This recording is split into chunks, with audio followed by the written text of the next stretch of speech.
Easy.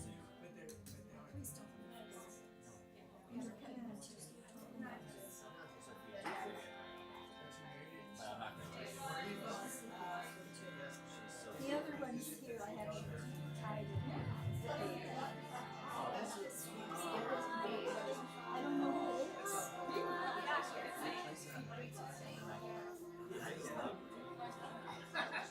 Maybe then we take away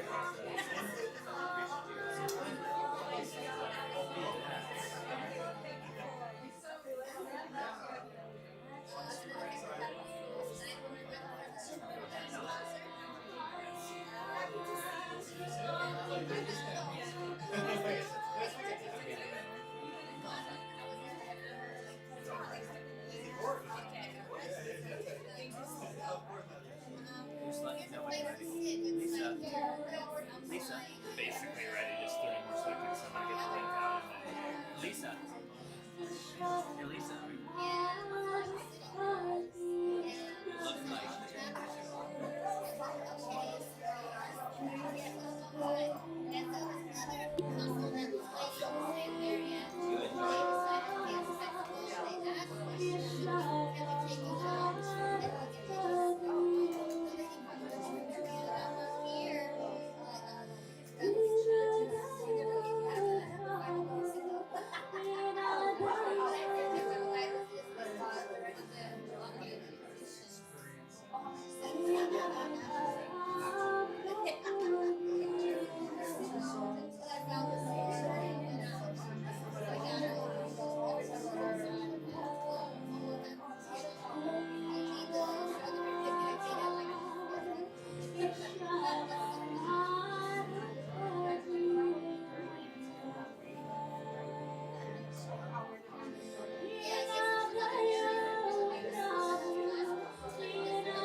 Swami, Jeffrey,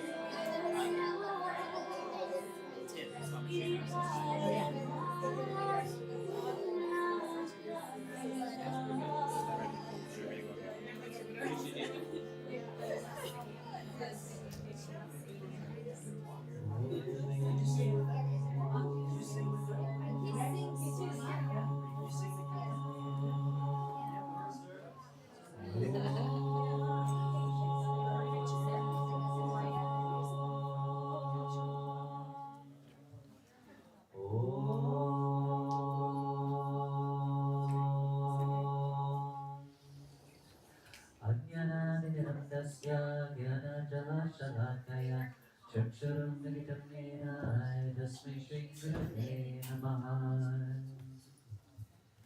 Take your day, everybody.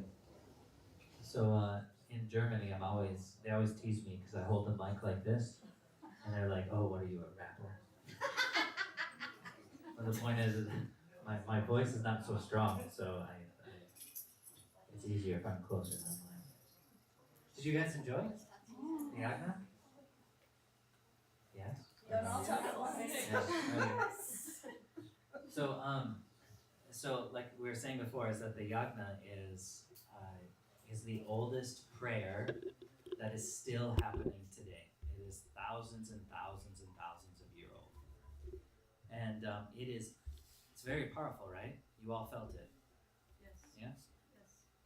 There's been so many miracles. Actually, Swami Sridhar, this is his house. He's in Maui right now. He reminded me of a yagna that we did in Maui last time we were there. So we did a similar yagna for Narasimha. This is Narasimha, right? We're Om Shravam Parnitya Narasimhayama. We're praying to him there, the big picture up there. Do you see? It's a bit. When my mom saw that photo, okay, when she first came to the ashram, she was like, I was like, oh, he's my favorite deity. And she goes, who? The man being killed? And I was like, no, the lion. And she literally went like this. Next. Anyways, Narasimha is the deity of protection. So he's the man-lion god. He's the one who protects his devotees. And so when we pray, we're not praying to some concept or to some invisible form of God. We're praying to a form. God has infinite forms. We can't say God is only Narasimha, God is only Krishna, God is only Jesus, God is only Buddha, God is only Shiva. We can't say that. Because if we were to say that, that would say that God is limited. The divine is not limited. God is not limited. And God is very personal. Like Krishna, do you guys know what the Bhagavad Gita is? Have you heard of the Bhagavad Gita? Yeah. So in the Bhagavad Gita, Krishna says in chapter 9 that fools, he's a bit harsh actually, he says fools are the people who don't realize that the Lord is in a form, that the Lord is also personal. And so when we pray, like in a yagna, we're praying to a form of God, for him to come and help us. And so in this yagna that we had in Maui, only, I think 1 hour later, Govinda, was the crash. Sorry? It was like an hour after the yagna, right? The crash? Yeah. So everybody had finished the yagna, they had left. Govinda, Swami and I were chilling. And all of a sudden there was this big crash, like boom! And we all freaked out. We ran outside and we dialed 911 because there was a big car accident. And there was a bus. It was like it barely missed a house and ran into the bushes and blew right through a cement block wall. Thank you. Luckily, nobody was hurt. And even if he would have driven half a mile farther, he would have either went into the ocean and died, or he would have piled through everybody, because about a half a mile later is where was like the main downtown where everybody's walking around. It was the perfect place for him to have an accident because it was the safest place. So we go back the next day to see if everything is okay, and I have the photos, and there's claw marks from Narasimha in the brick wall. It's incredible. Here, I'll show you. See, check this out. You see the claw marks? And so there's no reason why there should be claw marks, except that Narasimha himself came and protected everybody. Can you show this one? We talked to the owner of the house, and he said that he never parks his car there, where it was parked, and the bus ran right into his car. And thank God his car was there, because if his car wasn't, he would have went into the next house. Everybody was safe. That is the power of prayer. If you pray in a yagna, if you pray in abhishekam or puja, or you just go home and just think of God and ask for his protection, ask for his grace in your life, he will be there for you. God loves you. I grew up in Wisconsin, and I can say, okay, I grew up as a Lutheran, and God and Jesus was a concept. But God is not a concept. We all felt it, right? We felt something, right? That was the presence of God. And so pray. Pray to him. Is it in bhajan? Is it in kirtan? Is it in meditation? Pray, because he loves you. Our guru, Paramahamsa Vishwananda, everything he teaches a lot of things, obviously, like the yagna, meditation, Om chanting, some of you were at the Om chanting earlier. All of it has one goal, and that is for us to remember how much God loves us. Everything in this world, all the problems in the world are caused from one thing, and that's forgetting how much God loves us. If we could understand even just a little bit how much God loves us, our life would be completely different.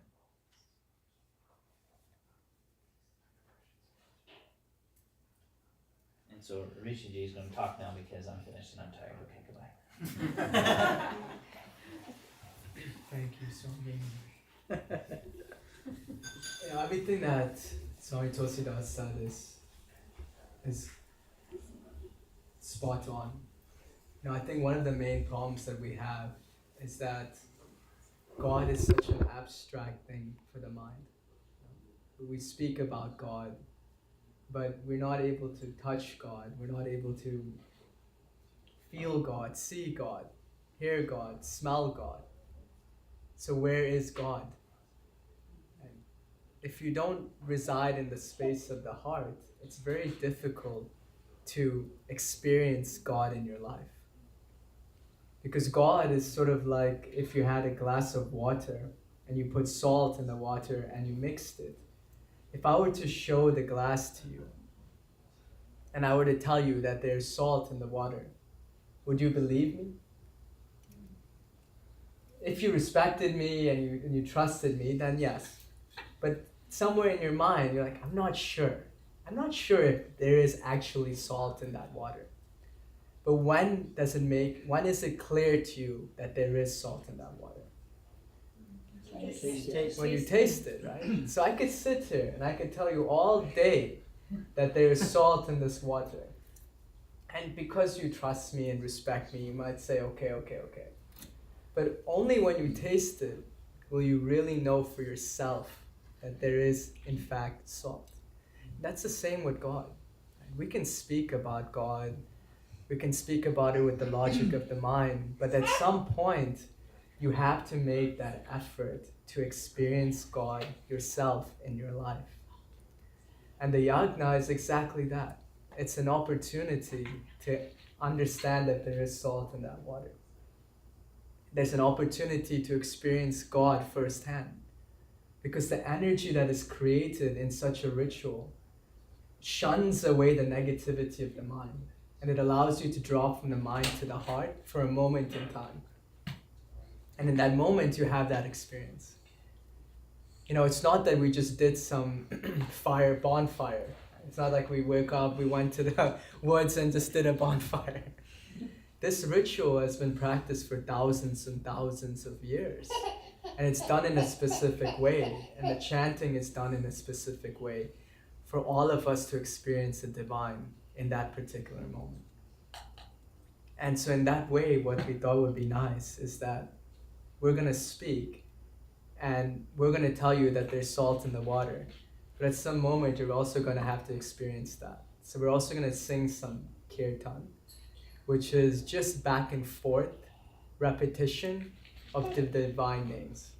So when you sing that mantra, when you sing the name of the divine, it goes beyond the understanding of the mind. It resonates in the heart. So it's going to be very simple. Just sing it out loud and really feel it in your heart. Try and taste that salt. And then after a little while, we'll do some more satsang. So, figured it. Nice. Thanks for saving me.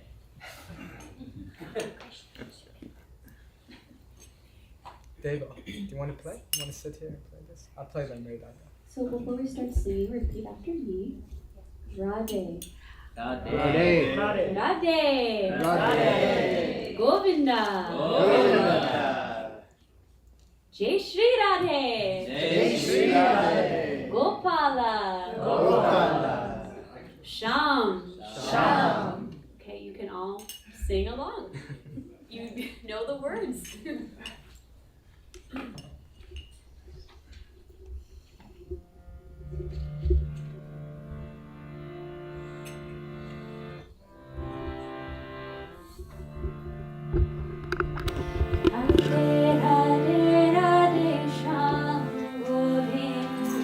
Radhe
So, what's the purpose of spirituality?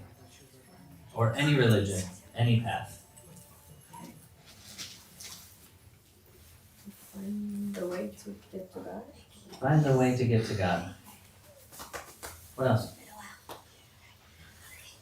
Find your true nature and your true relationship to the God. True nature, true relationship to God. Very nice. Kadavadas? Be happy. To be happy. Lisa? To find yourself. Find yourself. Beatrice?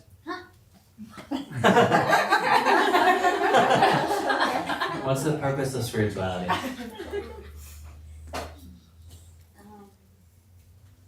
To rediscover your oneness with God. Rediscover your oneness with God. Pretty good. As a practice to cultivate yourself so that you can still be in this world and have a full spectrum of how you exist without being overwhelmed. Good. How about the word enlightenment? Would you all, I would say, would you agree with that? Yeah? That's a word we've all heard, right? How about egolessness? You've heard that one too, I suppose, if you're spiritual, to become egoless, right? Everything that you said could be put into that word of egolessness. Now, what's the ego? Everything you said was right, by the way. You're all pretty smart. So what's the ego? David? The ego is the survival side of you. Survival side of you. Our identity.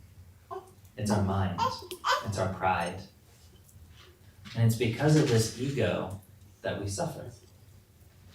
If we look at the life of Christ, he demonstrated what does it mean to live ego without an ego. He literally gave his life for so many. That seems like a pretty high state, right? Like to become egoless, to live without an ego, to live always for others. But the truth is, all of you already do it. You all have someone that you love, right? Right? You have somebody you love, right? Yeah? Okay, good. Alright, well, I mean, he looked down. I'm just down. It's like he just looked down. I was like, you have somebody you love? And he's like, yeah, of course. Everybody has somebody they love. Absolutely. How can we, as humans, we have pets, we have plants that we love. Of course we do. We can't live life without love. And the magical thing about love is that what Rishi was saying is that we know that God exists when we taste it. We know the salt exists in the water when we taste it. But how to taste God? It's actually really easy. Whenever we love, we're tasting God. Now, that seems like a bit of a cliche, I'm going to be honest. But it's true. Because God is infinite in nature. We can't compartmentalize God. Because God by nature must be infinite, correct? Right? Yes, everyone agrees with that. So if we say God is only something or God is not something, then we've limited God. But the same goes with love. Love cannot be compartmentalized. If I say I'm happy, you know how I feel. If I say I'm sad, you know how I feel. If I say I'm exhausted, because I am, you know how I feel, right? But if I say I love you, if I say I love my brother Rishi here, you don't know what I feel. You don't know what that means. What does love mean? If you say that you love me, or if you say you love Rishi, I don't know what you feel. Because love is beyond compartmentalization. Within love, there is happiness, there is joy, there is peace, there is contentment, but there's also worry, right? There's many things. And so what was your answer, Jeffrey? As a practice, spirituality is a means to cultivate yourself. So you can be like the lotus, you can be in the muck, but not of it. And you said the last thing you said is to like have a full experience of life. Yeah, full spectrum experience. Yeah, and that's in love. When we are in love, we experience all things. And our ego doesn't exist because we are not living for ourselves. When we love someone, we put them before us, right? Their hopes, their dreams matter more to us than our own. When they're happy, we're happy. When they're upset, we're upset, isn't it? That's how God is. God is love. God is not self-centered. If God was self-centered, he would be like, why should I care about these little ants, which I call humans? I mean, we're so small in this giant universe. And yet, he does care for us. Yet, she does care for us very much. Why do we call like saints or gurus, we call them masters in English? Why? Do you know why? Gaga. They've mastered themselves. Perfect answer, that's right. We call them masters because they've mastered themselves. And Rishi for sure can tell many stories of how Guruji has proven that he has mastered himself. I've seen Guruji sit without breathing. I've seen him without a heartbeat, and yet he lives. He doesn't actually sleep. I think if you've spent any time with him, you'll notice like it looks like he sleeps, but he doesn't. He'll just like, in the car, we'll be talking, and then like in the middle of a sentence, he'll go, and it looks like he's sleeping, and then a minute goes by, and he'll just go and keep talking as if like he didn't fall asleep. Because in this moment, he was doing something somewhere, because he's free. He's a master. He's mastered himself, and because he's mastered himself, because he's egoless, because he lives for others, he's able to do things that the normal human can't do. So if he's mastered himself, that means that he makes sure that he breathes. He makes sure that his heart beats. He makes sure that his digestive fluids are working. But I can't say that for myself. I don't make my heart beat. I don't make myself breathe. So the question is, who? I'm not spiritually mature enough to take that responsibility to make sure that I breathe. So who makes me breathe? God. 34. That's how I'm 34. Yes, I had to think about that one for a sec. So for 34 years, 24 hours a day, the Lord has been sitting in my chest, making sure that I breathe. Never once has he been like, hey man, come on, just give me one night off. Are you serious? No, because that's how humble God is. God is always with us, always protecting us, always making sure that we're okay. We've all had many ups and downs, right? We've all had those moments when we thought life was finished, right? We were all in high school. Yes, we've had those moments. But we made it through. And we're here today. This is God's love. And the wonderful thing about spirituality, the wonderful thing about it doesn't matter what religion you're in, it doesn't matter what path you have. The point is to become egoless. And that is automatic. It's a byproduct of the one who loves. They become a master when they love. Jesus did many miracles, and what did he ask of all of his disciples? To love. Guruji does many miracles. What does he ask? To love. Krishna did many miracles. What did he ask his devotees and disciples? To love. Now this seems like in chapter 9 of the Gita, it's my favorite chapter, so you hear me talk about it all the time. It's called the Mahaguyam, the great secret.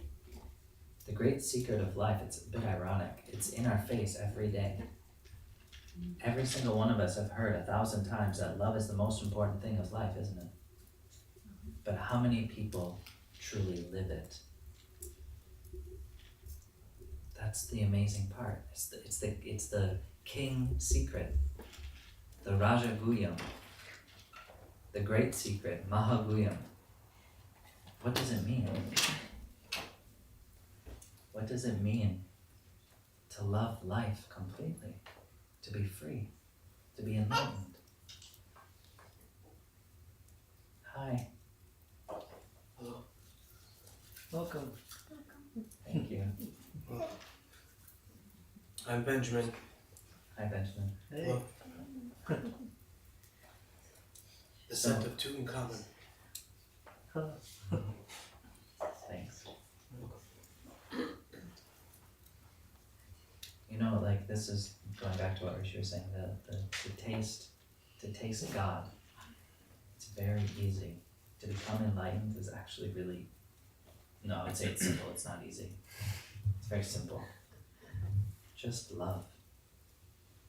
And our Om chantings, our yagnas, our kirtan, it's there just to help us love more. Thanks, kirtan. Nice. The tag team, Kirtan Satsang, Kirtan Satsang. Then Rishi does next satsang.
Om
How many of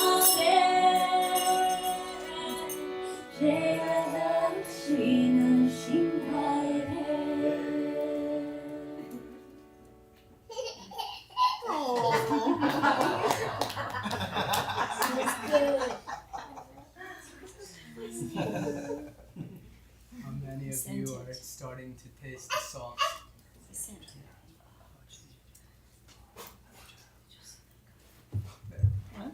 How many of you are starting to taste the salt? You know, just observing from the first kirtan to the second kirtan, you could already tell there's a difference. And a lot of the times, God is referred to as Ishvara Asiddha, which means that which is beyond logic. And so you have to break the barrier of the mind if you really want to have the experience. But the problem is that our senses drive us wild.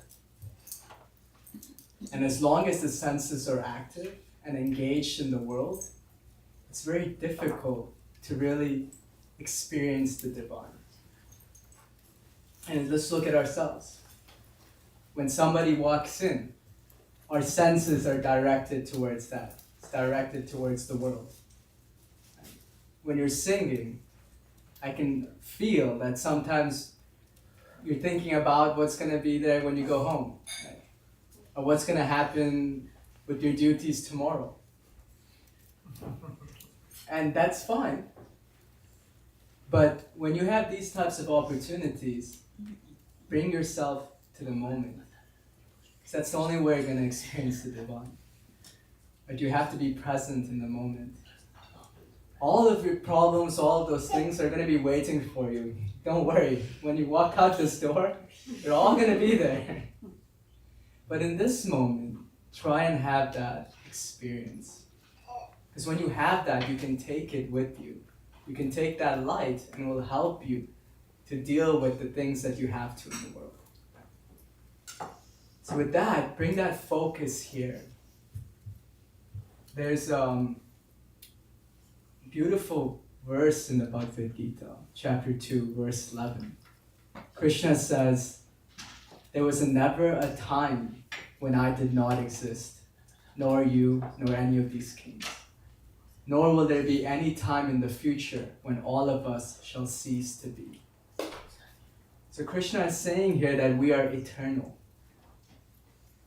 That understanding can be an entire meditation. You can meditate your whole life on the understanding that you are eternal. You have lived many lives, and you will live many lives in the future. So in that way, whenever you get opportunities to connect to the divine, take it. Because that's our true nature. In the Vedas, there's a beautiful description of life. So close your eyes. So that way you don't have to look around too much.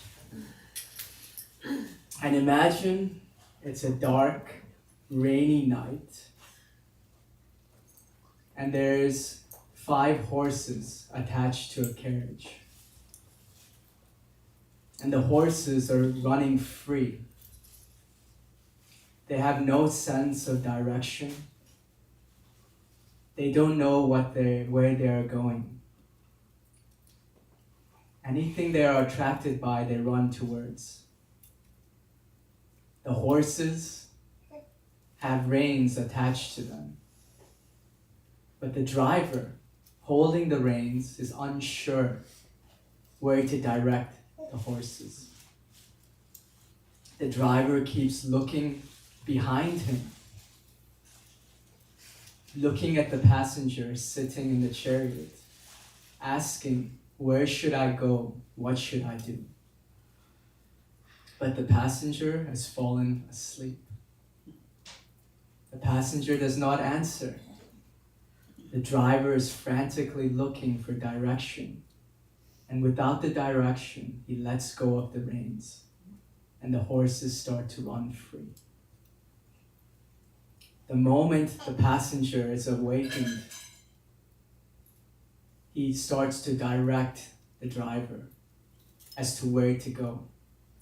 The driver immediately grabs the reins of the horses and directs it on the correct path. You can open your eyes. So this is what we go through in life all of the time. The horses are the senses. The reins is the mind. The reins is the mind, and the driver. The driver is the intellect. And it keeps looking to the passenger that's falling asleep. That passenger is the heart. It's the soul. So once the soul is asleep, once we've disconnected from the heart, it's very difficult to figure out what we are doing in this life. We just go in circles. We have no aim. We have no direction. But when the passenger awakens, when the heart awakens, the heart then guides the intellect. The intellect then takes control of the reins of the ego and directs the senses in the right direction. So in that way, we must awaken the heart and not let the senses run free. So, we're all asleep. If we sing a bit louder, maybe it starts to awaken inside. What do you think about it, guys? Outside.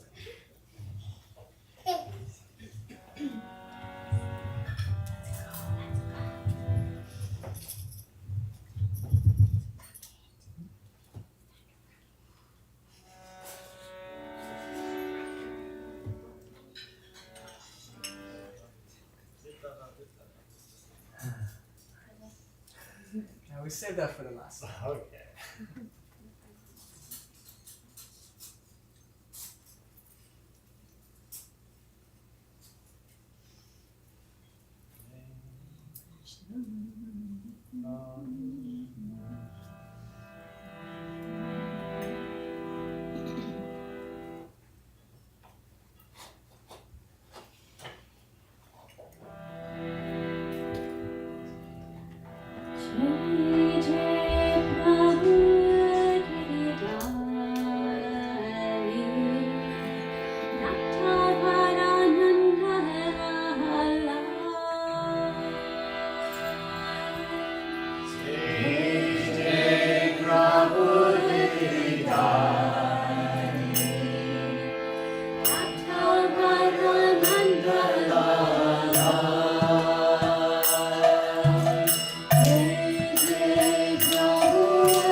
Jai Jai Prabhu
So when we realize that we have these 5 horses and when that they're running around free, that equates to suffering, what do we usually do? We try to cut away all the things that make the horses run left and right. We say, this is bad, that is bad, spicy food is bad. And we try to cut them out of our life, which, fair enough, okay, that's something. But then as we get deeper and deeper and deeper, we start to cut away at parts of our own self. And we say, no, this is bad, this is bad. This creates suffering, this creates suffering. And then we try to renounce the world.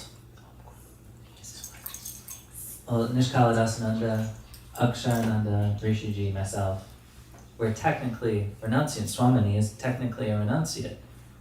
We've technically renounced the world, but the truth is we haven't renounced anything because that's not our path. That path of trying to cut away all the things where the horses run left and right, everything they're attached to, that is a really tough path. It's a path that, of course, Americans, Westerners tend to gravitate towards too because it is something the mind can understand. But that's a path that is also unbearable. Because it destroys everything which we are. Our path isn't that. This path, this joy that we're feeling, this is a path to the divine. And what we're doing, what Rishiji was explaining, when that heart awakens, when the passenger awakens, what are we doing? We're directing the horses. We're directing our energy. Instead of towards the things that will make us suffer in the end. So it might be fun to, I don't know, what do people do these days? Drink, I guess? I don't remember anymore. So it might be fun to go drink for one day, but then the next morning, we all know we ain't feeling good. But to do this, but to pray, to hang out with people who want to love. When we do this, then we're directing the horses. We're not trying to shield the horses. This is very different. This path, the path of love, is an inclusive path.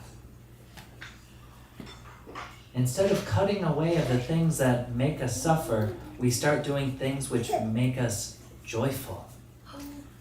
It's a very different way of living life. The world always tells you that you need to be different.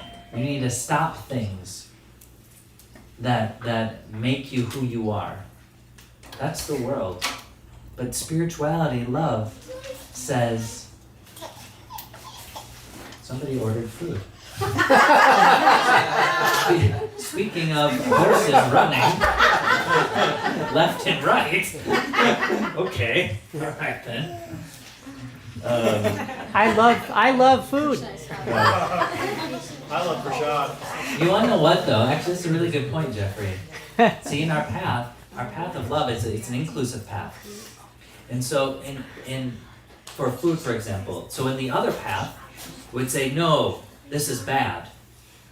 Food is bad. We would be like Saint Francis of Assisi.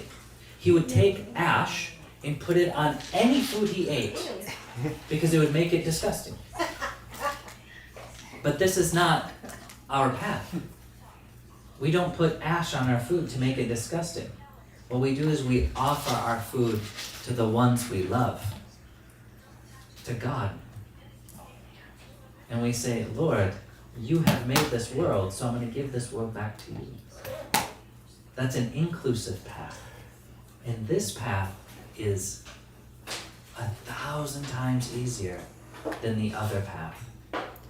The path where we want to destroy the things that make us suffer. We don't think like that. Rishiji being a sannyas, myself being a sannyas, Swamini being a sannyas, sannyas means a renunciant. We don't think like that. We don't think, no, the world is bad. Attachments are suffering. We don't think like that. We do what makes us happy.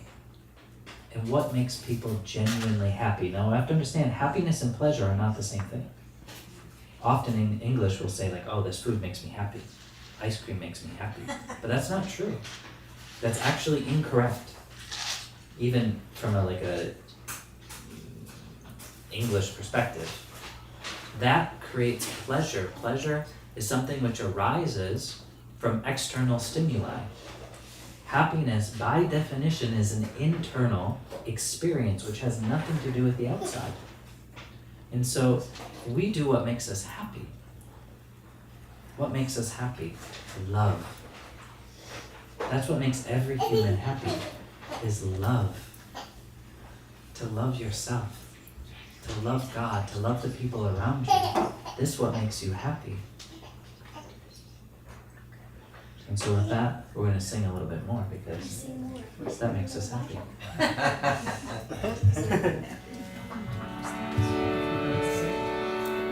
Ajamana Govinda Gopala, Ajamana Govinda Gopala, Ajamana Govinda Gopala, Ajamana Govinda Gopala, Govinda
bhajan in me. This is the first time I've played in like 3 years. So I'm struggling right now.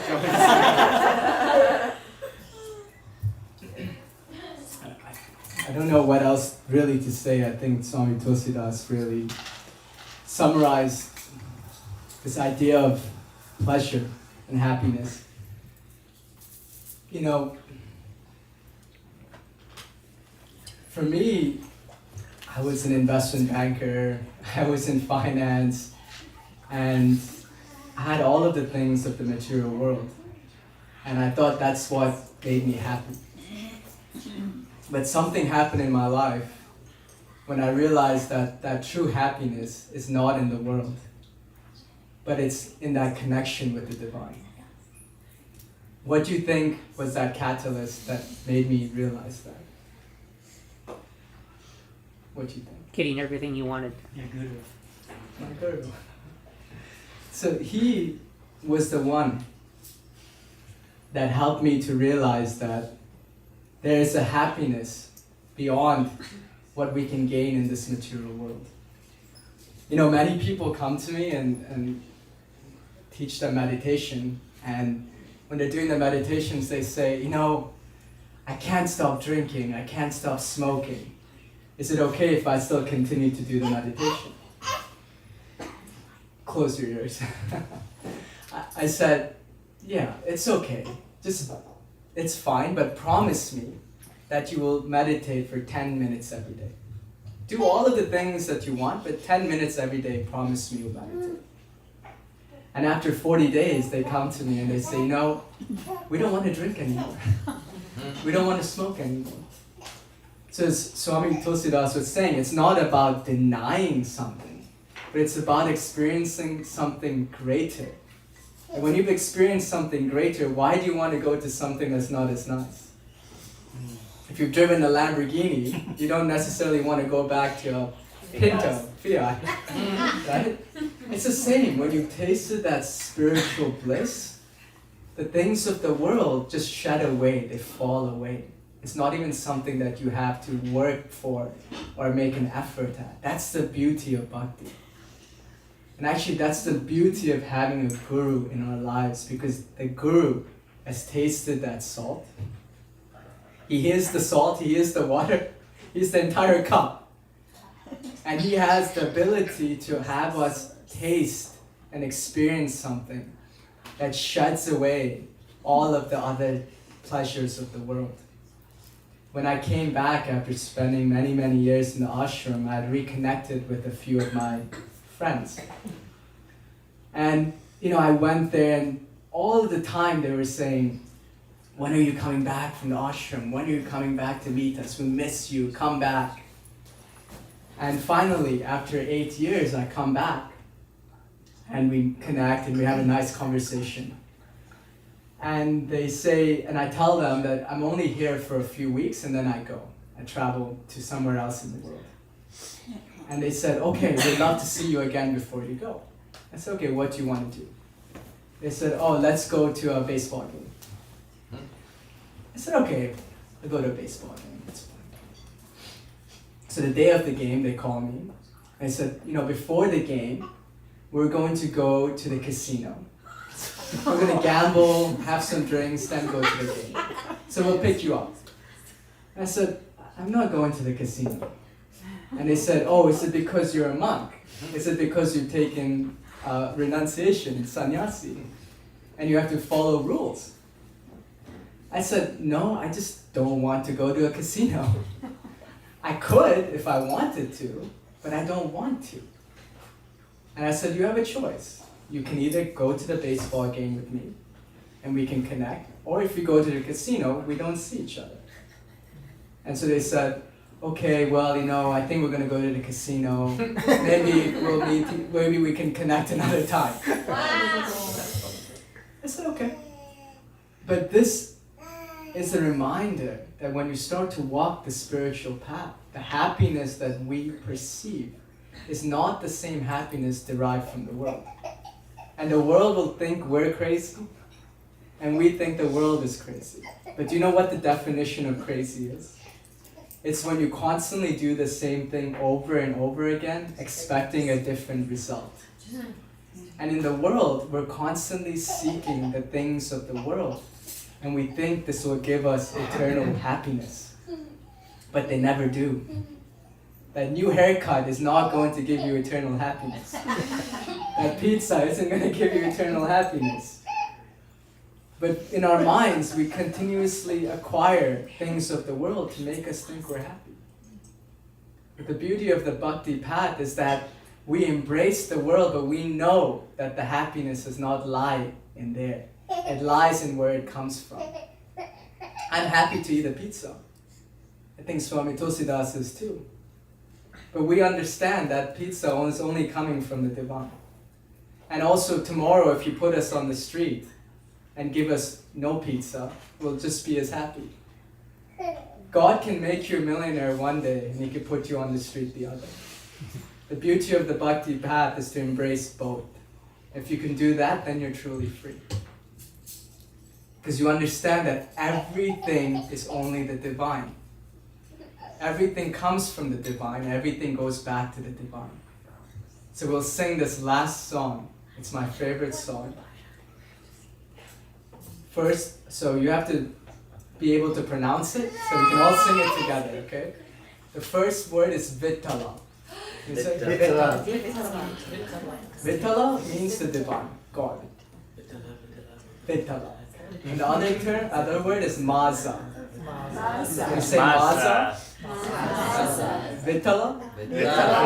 So this song means I am yours and you are mine. Oh, so sweet. So it's the song that says, God, I am yours and you are mine. That's all there is. Just you and God. Vittala Maza. So we have to rock it. Last song.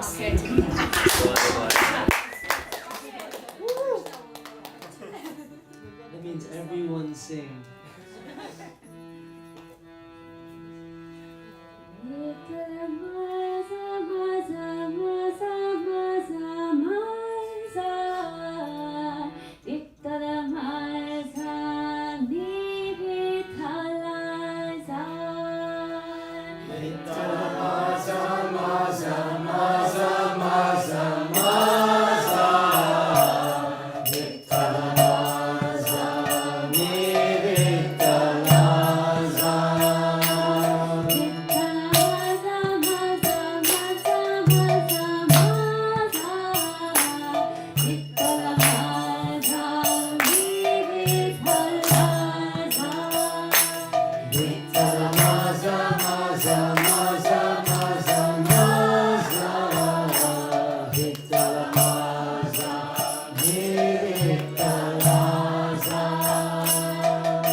Thank you all very, very, very much for coming tonight.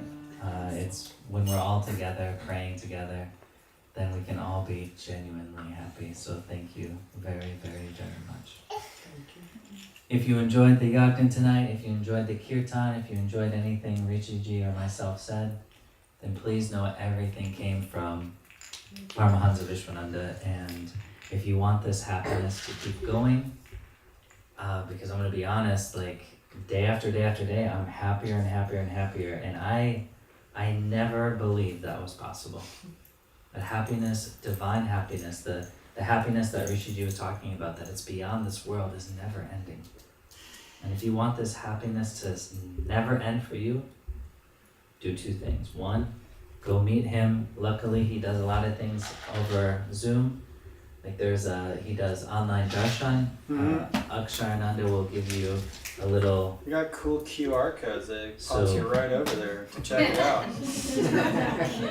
Go say hi to the master. And the second thing is, so definitely do that. It's free. It's super easy and it's really wonderful.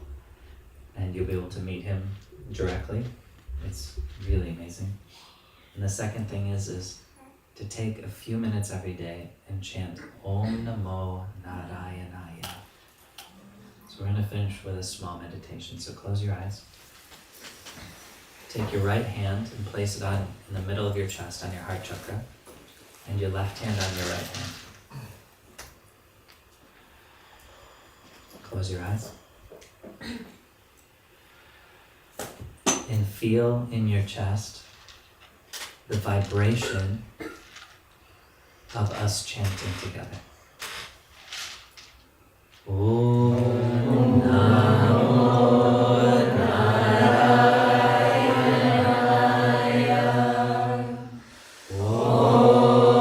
Namo Narayana. Om Namo Narayana. Om Namo Narayana. Om Namo Narayana. Om Namo Narayana. Om Namo Narayana. Om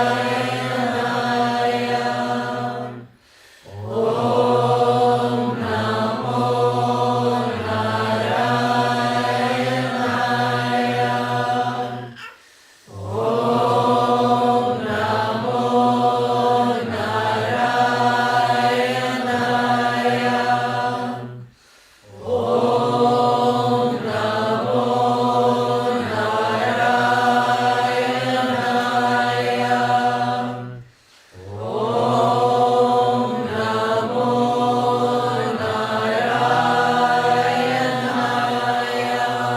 Narayana. Om Namo Narayana. Om Namo Narayana. Om Namo Narayana.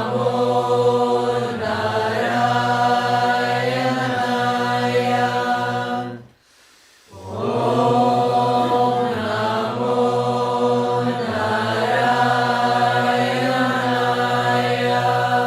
Narayana. Very good. Stay in silence. Enjoy yourself. Enjoy the love and the joy that you have inside of yourself.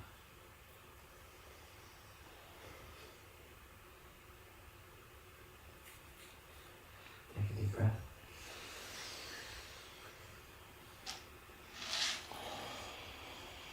Okay, don't come back. If you do these two things, go take online darshan with Guruji, go meet him. And if you're to do this for 15 minutes every day, guaranteed, without fail, you'll be happier and happier and happier and happier. Thank you all very, very much. Jai Gurudev. Jai Gurudev. Om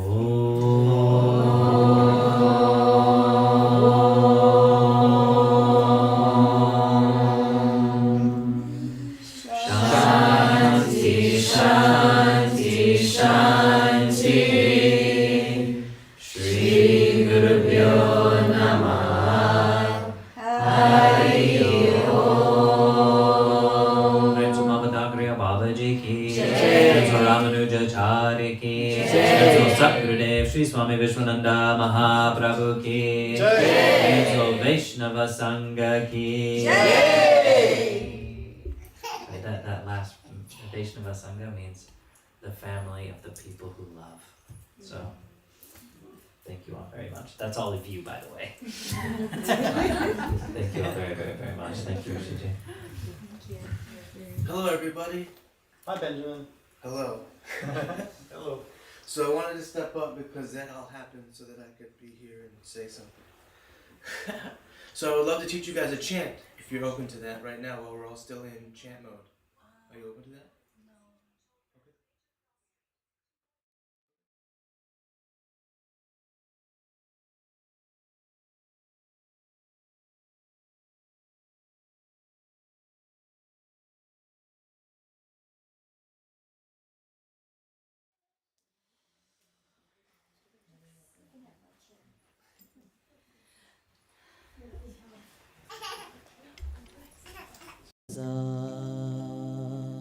Vithala Maza Maza Maza Maza Maza Vithala Maza Me Vitthalaza Vithala Maza Maza Maza Maza Maza Vithala Maza Me Vitthalaza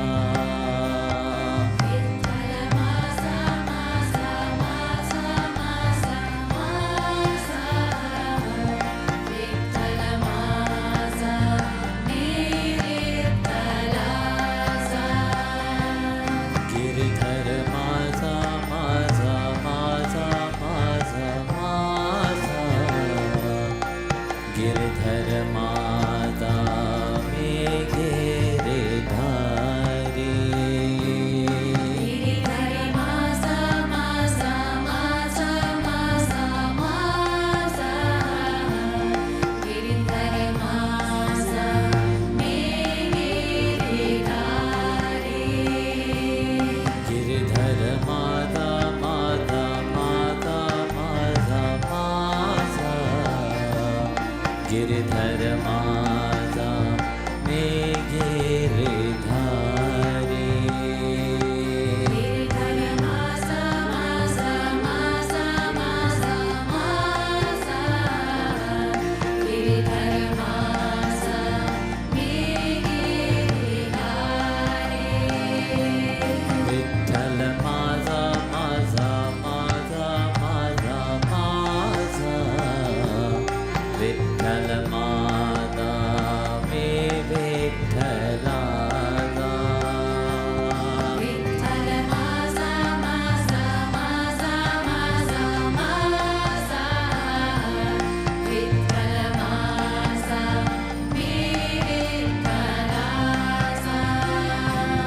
Vithala Maza Maza Maza Maza Maza Vithala Maza Me Vitthalaza Vithala Maza Maza Maza Maza Maza Vithala Maza Me Vitthalaza Giridhar Maza Maza Maza Maza Maza Giridhar Maza Me Giridhari Giridhar Maza Maza Maza Maza Maza Giridhar Maza Me Giridhari Giridhar Mata Mata Mata Mata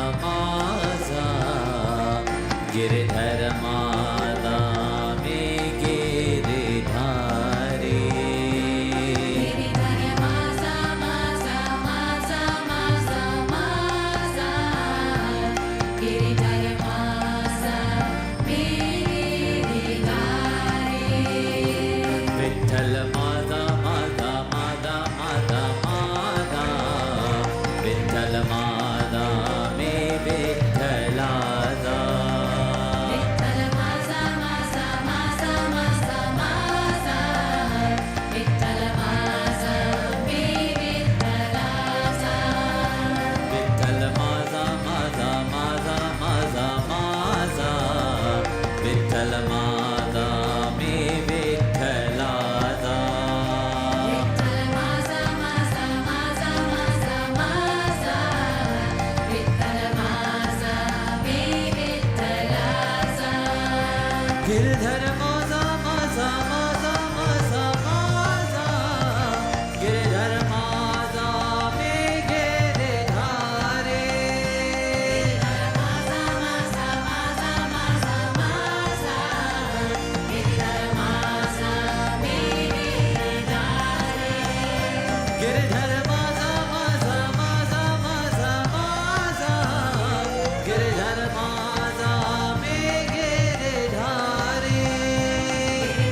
Kalama